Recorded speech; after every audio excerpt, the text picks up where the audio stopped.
ટૂંક સમયમાં કમોસમી વરસાદ થયો હતો. તેમાં અમારા ખેતરમાં ઘણું નુકસાન થયું હતું, જેમાં ડાંગર, અડદ અને તુવેર જેવા પાકને ખૂબ નુકસાન થયું હતું. પૂરેપૂરો પાક ખરાબ થઈ ગયો હતો.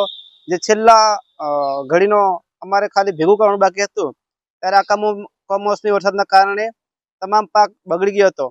તો એ પાક નુકસાનના લીધે અમારે ગુજરાત સરકાર તરફથી અને કેન્દ્ર સરકાર તરફથી સર્વે કરવામાં આવ્યું અને આ પાક નુકસાનની સહાયમાં અમારા ખેડૂત ભાઈ બહેનોને અને અમારે ખેડૂત તરીકે જે સરકાર તરફથી જે પાક નુકસાન સહાય મળી છે એ અમે ખૂબ સારી રીતના સમયમાં અને યોગ્ય સમયે અમને સહાય મળી છે.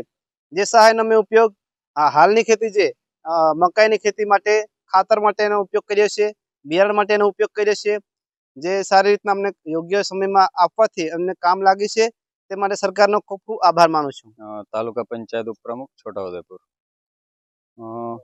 અમારો છોટાઉદેપુર જિલ્લામાં છોટાઉદેપુર તાલુકામાં આવેલ રંગપુર ગામ, જે એમપી મધ્યપ્રદેશની બોર્ડરને અડીને આવેલ એક ગામ છે. સરહદીય વિસ્તાર છે, ખૂબ ઊંડાણનો વિસ્તાર છે.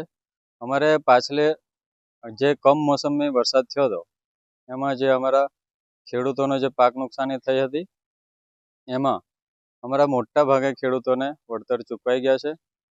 જોવા જઈએ તો અમારા રંગપુર ગામમાં જ 143 ખેડૂતોના જે પાક નુકસાનીના જે પૈસા હતા, જે વળતર હતું, એ સીધે એમના એકાઉન્ટમાં પડી ગયું છે. અંદાજે અમારા ગામમાં જ 40 લાખની આસપાસ અમારે જે સરકાર દ્વારા રકમ જે ચૂકવવાની હતી એ ચૂકવાઈ ગઈ છે. તો આ બદલ અમે સરકારશ્રીનો ખૂબ ખૂબ આભાર માનીએ છીએ અને આ બાબતે ખેડૂતો પણ ખુશ છે.